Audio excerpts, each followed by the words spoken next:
Bonjour et bienvenue pour notre nouveau rendez-vous de la filière de sécurité. Alors Christian, aujourd'hui nous avons le plaisir de recevoir Bernard Lebovici. Bonjour à tous. D'avoir répondu à notre invitation.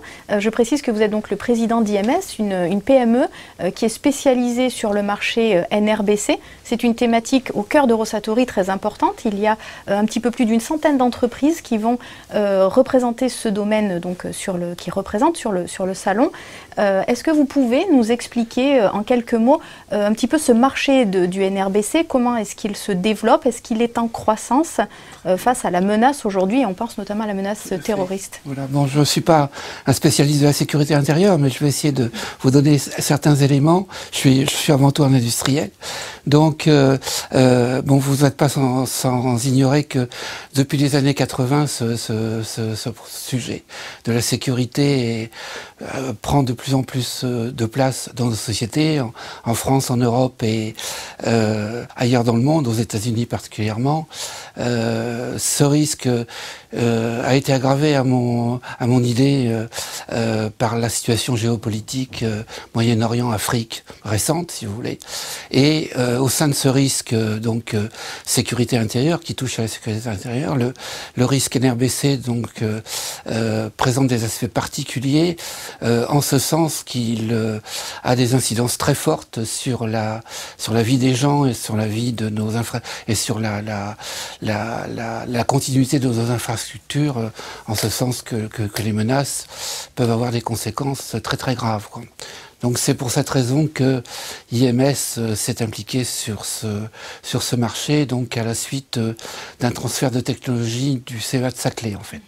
Donc création en 2011, petite structure et deux marchés qu'on adresse, principalement la sûreté nucléaire, donc avec en premier lieu les centrales, les CNPE, enfin d'EDF, Centre national de production d'électricité, donc les centrales nucléaires en l'occurrence, et des clients comme Areva, et on exporte nos solutions. Donc on est dans un schéma de solutions, mais je pourrais vous en parler un peu plus loin dès lors que vous m'aurez posé une autre question. Voilà.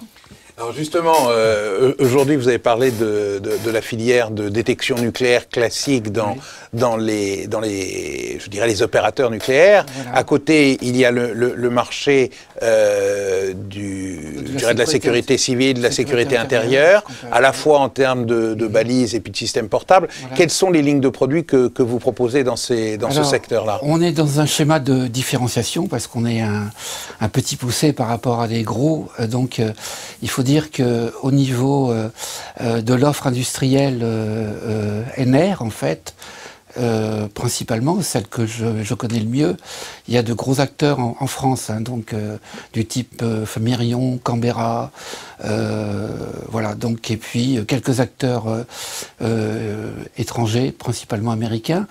Donc nous, on a adopté une stratégie non pas de niche, mais de différenciation, en ce sens que sur une première société que j'ai créée en 1999, on a une véritable expertise de produits miniaturisés, donc on a reproduit cette expertise sur IMS. Indépendamment de ça, donc on a pris le parti d'intégrer des connectivités, donc sans rentrer dans les détails techniques de type USB, Wi-Fi, RS485, Ethernet, etc., au sein même de nos produits. Donc, et puis avec l'idée que les clients peuvent les connecter directement dans leur propre réseau. Voilà. Et puis, effectivement, des solutions portables, quoi. Alors justement, aujourd'hui, la menace terroriste est difficile à détecter parce que ça nécessite énormément de capteurs. Est-ce que vous voyez justement ce marché du réseau, des infrastructures, des capteurs se développer? Bien sûr, bien sûr. Alors, si vous voulez, on a en projet là un programme de recherche donc très très important pour nous avec d'autres partenaires. Donc, il s'agit dans ce programme d'équiper avec un capteur miniature. Là, nos produits sont tout petits, mais on va essayer de faire encore plus petit avec l'aide du CEA. Donc, un capteur miniaturisé qui serait porté par des agents de sécurité. Eux-mêmes équipés d'un smartphone durci ou d'un pager qui permettrait la communication via des réseaux divers et variés, donc soit le GSM, donc grand public, soit des réseaux professionnels type Sigfox, LoRa, etc., de transmettre une information vers un centre de commandement où il y aura précisément les experts NRBC, NR en l'occurrence. Donc le programme en question s'appelle CODI NR. Il est présenté au FUI 22, donc qui est un système de financement des programmes de recherche mis en œuvre par l'État. À ce titre, donc on a donc les utilisateurs sont en premier lieu les agents de sécurité et l'objet est de sécuriser les lieux de rassemblement en fait. Donc du type sur les stades de France et les gens qui font les palpations seront équipés de cet équipement, de cet instrument, qui permettront de voir s'il y a des matières nucléaires et radioactives qui sont portées par les gens qui surveillent. Et donc, je vous laisse me poser la prochaine question, parce que ce projet a été labellisé par un label qui a été créé spécialement pour nous, par le COFIS. Donc le COFIS, il s'agit d'un service donc, qui a été créé il y a 2 ans par le SGDSN et le service du Premier ministre, et donc qui labellise des projets de filière, mais qui a créé pour ce projet-là un label de projet innovant. Voilà, donc c'est quelque chose qui nous a fait très flatté de la part du COFIS. Justement, on parlait, alors là vous avez évoqué déjà plusieurs choses, hein, le travail avec l'État, avec les donneurs d'ordre, qui était évidemment très important, et puis vous parlez aussi de la mise à disposition sur des lieux de rassemblement. Alors évidemment, il se déroule l'Euro en ce moment en France, hein, l'événement auquel tout le monde pense. Est-ce qu'aujourd'hui, à la fois avec l'État ou avec des organisateurs de très grands événements, est-ce que vous avez des expérimentations en cours sur des projets, justement, des produits innovants en matière de détection NRBC? Alors, malheureusement pas. Il y a l'été dernier, je crois, le SGDSN a émis une expression de besoin, comme il le fait, si vous voulez, et puis donc auprès d'industriels qui étaient regroupés au sein du GIE Défense NBC, dont on fait partie.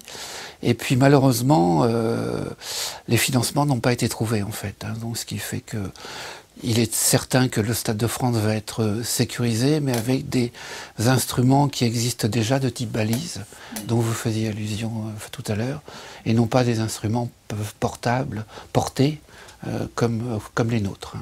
Mais on espère bien que dans quelques années, malheureusement, ce risque n'est pas prêt de diminuer.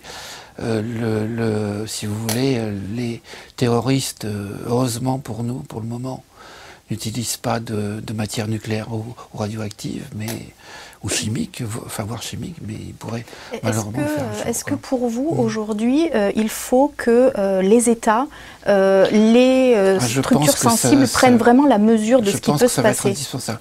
Il y a un problème de financement qui se pose en fait, parce que l'État ne veut pas le faire. Les sociétés privées, si vous voulez, c'est une prestation qu'elles devront vendre, donc il faut qu'elles s'équipent d'instrumentation. Après, il faut former les gens. Il faut faire en sorte qu'ils connaissent un début de ce qu'est la menace NRBC, etc. Donc c'est pas un problème simple, mais malheureusement, je crains que le premier événement qui va arriver un jour va faire en sorte que les États vont mettre la main à la poche, comme on parle. Est-ce que cette prise de conscience, elle est, vous la voyez peut-être déjà plus en amont dans certains pays, ou est-ce que finalement la France se situe moyennement? J'ai pas la connaissance de ça. Peut-être, si vous me permettez, les États-Unis, je pense qu'ils représentent un marché à peu près 50% du marché NRBC mondial. Exactement. Donc, sont déjà peut-être beaucoup plus en pointe. Est-ce que justement vous avez un axe de développement sur les États-Unis? Bien sûr, bien sûr. Alors là, si vous voulez, on se concentre sur la France, parce que dans ce genre de marché, il faut faire ses preuves donc en France, si vous voulez, mais il est certain. Donc là, on est en train d'engager des actions vers l'Angleterre et l'Allemagne, parce qu'il y a donc principalement au plan de la sûreté nucléaire, et avec tous les aspects, donc soit de gestion des installations existantes, soit du démantèlement vous voyez, qui fait que nos produits vont pouvoir recevoir les applications, enfin nos solutions vont pouvoir être engagées. Et au niveau de la sécurité intérieure, on commence juste sur ce marché-là. Bien que, si vous voulez, on a équipé un certain nombre de drones aériens et de robots terrestres en fait. Hein. Donc on travaille. La miniaturisation de vos capteurs permet ce genre de choses. Exactement. Donc on travaille avec des sociétés comme Fenexter Robotics, ECA pour la partie robot terrestre, Infotron Novadem pour la partie AeroAccess pour la partie drone aérien. Et donc ça, c'est un marché qui est prometteur pour nous, si ce n'est que les quantités ne seront jamais importantes, quoi, si vous voulez. Donc, je ne dis pas qu'on le délaisse, mais on le suit, si vous voulez. Mais par contre, le marché de la sécurité intérieure, tel qu'on peut l'envisager à l'entrée d'un lieu de rassemblement, de type salle de concert, salle, donc stade, évidemment, ou tout autre lieu, les fan zones là, dont on parle bien en ce moment, beaucoup. Si vous voulez, ça, ce sont des marchés fort intéressants si on peut considérer qu'il y a 200 stadiers et que alors les stadiers peuvent être aussi notre cible, mais aussi les gens aux entrées des installations. Voilà, donc c'est quelque chose sur lequel on va se concentrer très fortement, quoi. Bernard Lebovici, merci beaucoup d'avoir répondu à nos questions. Alors je rappelle que vous êtes sur le salon Eurosatori au hall 6, stand G482, pour ceux qui veulent venir vous rencontrer. Et on vous attend avec grand plaisir, voilà. Toute l'équipe sera là. L'invitation est donnée. Christian, merci beaucoup. C'est pour nous la fin de notre rendez-vous de la filière de sécurité. On se retrouve demain avec notre prochain invité qui est donc Émile Pérez, directeur de la coopération internationale au ministère de l'Intérieur. Merci de nous avoir suivis. Très belle journée à tous. À demain.